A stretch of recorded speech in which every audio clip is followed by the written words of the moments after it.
Good afternoon. And today we have a pleasure of interviewing Dr. Mark Abramson. He's a dentist who helps people sleep and breathe in the same time, just like me. But in addition to that, he's one of the first people in the country who invent oral appliance for us to help people to do that, to sleep and breathe better. And we're going to talk about his invention and the philosophy, what he add into his practice, in addition to very special oral appliance, what can straighten the teeth in the same time, what help you sleep better. Good afternoon, doctor. Hi, good afternoon, Maria. And I'm going to give a little introduction about Dr. Abramson. In addition to being inventor, just like I mentioned before, and he invented the appliance in 2004, and that appliance can be used in combination with clear aligners. It also have some features what help people to breathe better by opening up the nose, and also it also hold the tongue towards the roof of the mouth, like I always talk about myofunctional therapy. So this appliance, in addition to a lot of features, really address many airway issues, which is evolutionary change. And again, thank you very much to our listeners. We're going to bring you very interesting features, including the book Dr. Abramson wrote on, we can say it's related to oral appliance therapy, to the idea of mindfulness, how you have to breathe and live your everyday life to feel better. There are a lot of wonderful affiliation Dr. Abramson has, and besides being an inventor, he teaches internationally, not only on oral appliance therapy, but also on TMJ courses and chronic pain. We find what all of these issues usually come together. And in addition to that, he has a black belt in Aikido.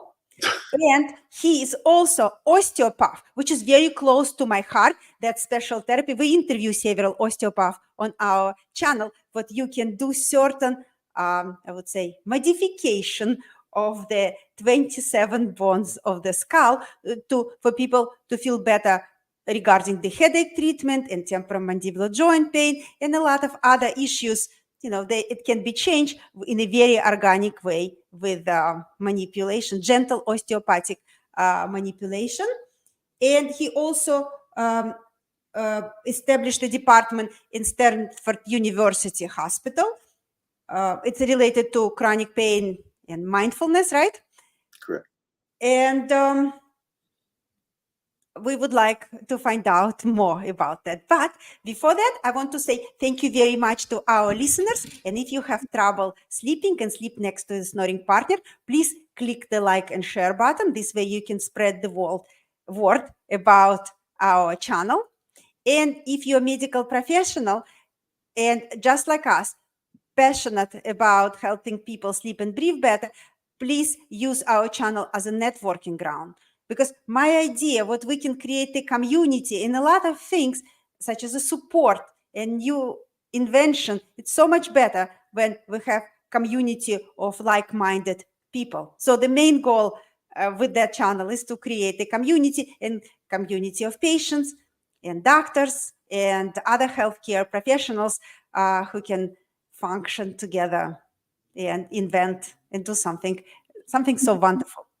So my first question to you, doctor, you was one of the people who invent the OASYS oral appliance system. And tell me what inspired you and how it's evolved since you invented it. Great. Well, I started my practice after my residency in 1976 from the VA hospital in Palo Alto. And I was hit by a car as a kid, and I had a lot of pain that I worked with both my body and mind to heal, and felt I understood pain from the inside. And there were things that weren't being taught in school because it's all about giving drugs. And so I was passionate and wanted to find a way as a dentist to use what I knew inside. And so TMJ oral facial pain became the way. And so I limited my practice to TMJ oral facial pain with non-drug approaches. And this is during the opioid epidemic and all those other things that thank God I avoided. But I was practicing with certain principles of freeing up the jaw and relieving pressure, and then helping the structural body, which is where the osteopathy came in. And then there's the mind, how the mind works with pain and with the healing process. The mind, Kenneth Pelletier, who's a Stanford physician, wrote a book, Mind is Healer, Mind is Slayer, and we wanted to help the mind be a healer. So all these things kind of came together, and when I was looking at airway and sleep, I realized that there was principles that weren't being used at the time. Everything is bringing the jaw forward. So all the appliances on the market are great mandibular repositioners, but they stop there. And what I wanted to do is I wanted to bring in other problems that I would solve. And the main thing that I saw wasn't being done is addressing nasal resistance. And so I actually figured out a way to do a Cottle maneuver, which is an ENT manipulation that opens the nose. And you can do that on yourself right now and just breathe in through your nose and feel what that feels like. It's like a breath of fresh air, literally. So Yes. I created an appliance that held the jaw forward with a shield in the front. And then I realized that I could do a Cottle maneuver from inside the mouth. And we're working with the Air Force right now. We're about to sign a contract with the Air Force. And the ear, nose, and throat surgeon said, he said, this is brilliant. We never thought of opening the nose from inside the mouth. So if I contributed, it was that idea. And so we created an appliance that's adjustable. There's a millimeter ruler here, so you know where you are. It's on a sliding rail. You can go back and forth. And then the other problem I wanted to solve is getting the tongue and throat function corrected. So I tried to lift the front of the tongue, which actually makes the tongue fall back. And then I realized I had to target the other end. So we developed these extensions that go into the root of the tongue. And you don't even feel these. These look terrible, look like they're going to hurt, but actually it's the most comfortable appliance on the market. It's easy to put in and use. And so this became the OASYS that has 3 different actions treating the whole upper airway at once with one system. That's wonderful. Now I want to ask you that question. How can you straighten your teeth while you're sleeping? Why you integrate clear aligners into your system in treating patients? Why is that important? Yeah. Well, I practice with Dr. Terry Coddington, who is on the faculty of Invisalign. If you ever get to take a course from him, I highly recommend it, maybe for your interview too, also at some point. But we got together because we have the same philosophy and love to teach, and we teach all over. And what we discovered about the OASYS, and I'm actually in Invisalign myself right now, and I'll put my aligners on. And what we discovered, both for edentulous patients, you just use the upper full denture, and you can use this with the OASYS is the best appliance to use for that, because you don't have to do anything to the top. You don't have to make another upper denture to fit on. You just use the denture. But all we had to do was open up the trough to fit over the lower aligners like this. And I'm at the end of my treatment, and we made enough room for most of it's going to be expansion and rounding out the arch and leveling the arch, because that's the way we see to treat the TMJ and to open up tongue space for airway. Yeah, that's so fascinating. Yeah. So we're able to treat sleep apnea while we improve the bite and the jaw position in the long term. Yeah, that's a fantastic feature, and I do have patients who use that, and yes, it's true. They really said it's very comfortable appliance, and the fact what appliance only goes on the bottom jaw, it's also make it much easier, and those additional features, of course, it's very important. But right now, something so close to my heart. How you see what benefits you see in combining clear aligners for people who have temporomandibular jaw pain. You mentioned that in the previous answer. What that's important. But why is that important? Because I notice most of my patients who have sleep apnea issues, they also have temporomandibular jaw pain, and they also have a chronic pain. I know it's a very loaded question, but I'm going to divide it in the parts. But tell me, why is important to use clear aligner treatment for such patients? Well, if you look at the kind of patient that would have severe TMJ and airway problems, they're retrognathic. We know that is a big issue. And so when I treat with splint therapy, I use a lower flat plane splint to free up the mandible and let it get to the position that it is healthy in. And then we marry the teeth to that. So Dr. Coddington is teaching the Invisalign clear aligner technique to bring the jaw forward and get the teeth to fit the right position. So what we have here is we have kind of the same factors that are affecting the airway. So what we're doing is we're creating a healthy arch shape, an arch form, a beautiful what we call Roman arch form on the top.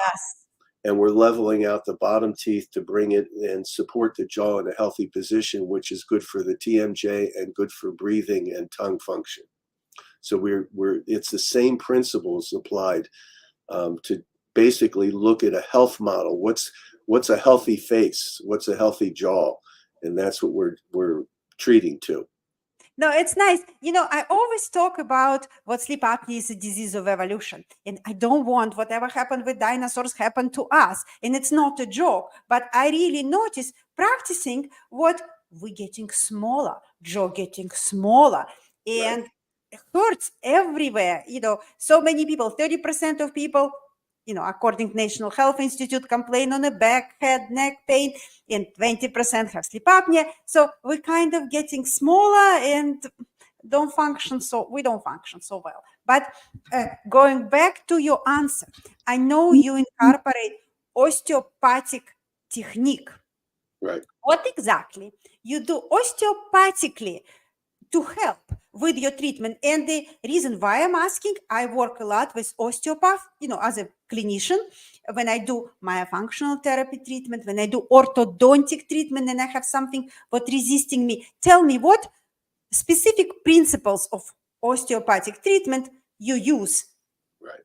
Well, osteopathy is a gentle treatment that basically is focused on relieving pressures that build up in the plates of the head. So we have 27 different bones that make up our skull.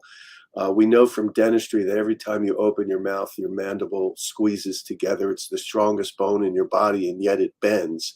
And you can feel it right now. Just touch your teeth and feel your back teeth, and then squeeze your jaw together and touch your back teeth, and you feel that they hit differently. And you could do the same thing on your maxilla. So we have to appreciate that bones bend and the sutures move. And even though this is microscopic, the way I compare it is if you're walking around on a wood floor all day, that seems solid, but it's very different than walking around on a tile floor. Absolutely. So that microscopic give of the cranium is very important as a stress reliever of the whole system. So what we do is we can feel where those restrictions are and very gently position the tissue and have it be able to release itself. So it feels like a gentle massage, but it's a very sophisticated analysis of what's going on in the tissue, both the soft tissue and the cranial tissue. And it became my passion to teach. I taught with Viola Fryman, who's the world leading expert.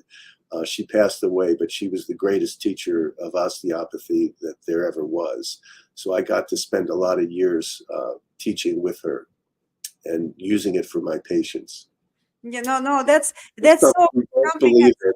It's something we both believe in. Yes. Yes, no, I absolutely, there are a lot of white spot on that map, but the fact what bones can move, it's not a white spot for me. I know that.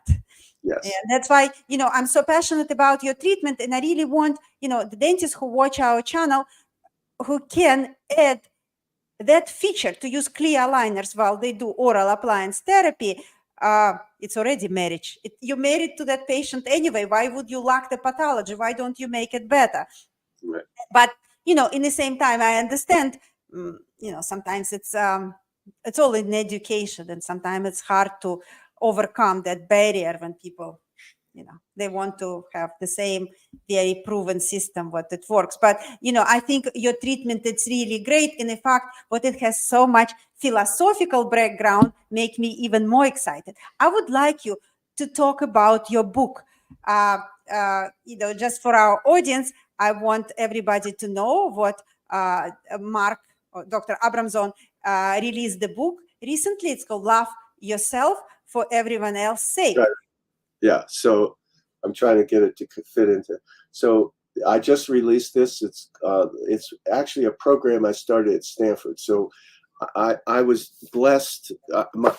I'm passionate about mindfulness meditation practice. It's a big part of my life. It's a big part of what I think is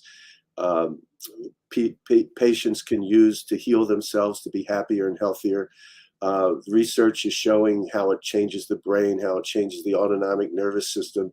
How it brings you into a physiology that is a healthy physiology, which we need in our society very much now. And what I found in teaching, so I founded Stanford's mindfulness-based stress reduction clinic. I taught last night in the amphitheater, the medical school at Stanford. It's kind of hard to believe that I go there and all these wonderful Stanford students come in, and we learn meditation together and practice together.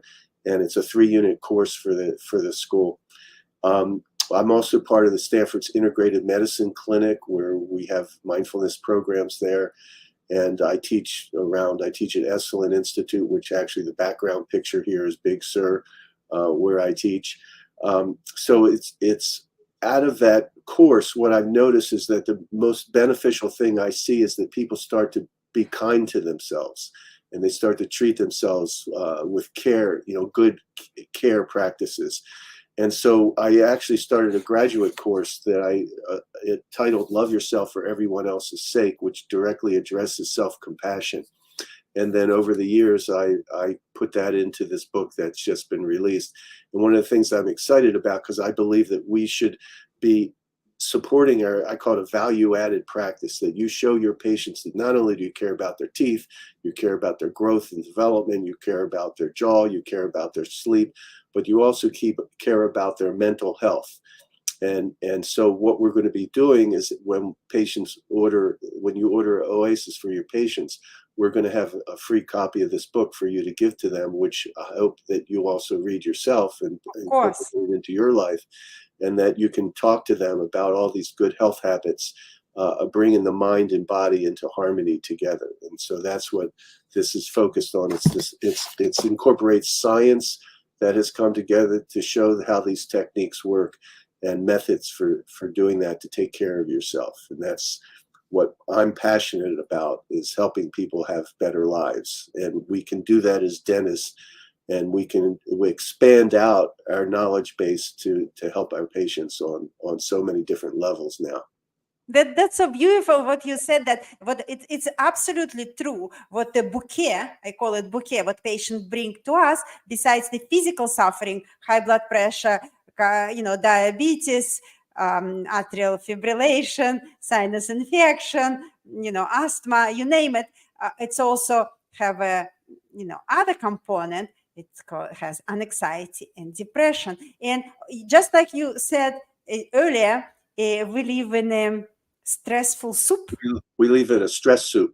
Stress soup. I call it, we live in a staccato rhythm. So one of the other things that I've had a pleasure doing, and this came out in Dental Sleep Practice. I wrote an article. It was featured on this front page. Is that I gave a grand rounds presentation to Stanford Sleep Center research, and it was 60 researchers at Stanford's research and Stanford Clinic. Bill Dement was there, Christian Gimeno, Klee Kashida, the big guys were there. And I basically called Parallels of Stress. in sleep and wakefulness. And so the reaction of an apnea event is to trigger an alarm in the body, which jolts the blood pressure, jolts the heart. And this is the destructive power of poor sleep. But we have this during the day when we get upset about something, when we live, wired in sympathetic tone. And so I was doing research and saw that the same mechanism. So actually out of that, I was worried about how it would be accepted, but out of that, Bill Dement brought me to lecture in his sleep and dreams course. So I got to spend a lot of time with Bill Dement at his house, and we go there before the class, ride to the class together, and then come back and talk for an hour or so in his personal library at home. So one of the blessings of my life is I got to know Bill Dement as a dear friend, and he's Nice. such a wonderful person. But this is how all these things came together, and they support each other. And this is what I want to help dentists do, to help bring these things together for their patients, because they support each other. You're not only caring about their sleep, but you're caring about their awake life also, and how to bring peacefulness and health to their 24 hours a day to themselves. Thank you very much, Doctor. We really appreciate, and looking forward to your book. Thank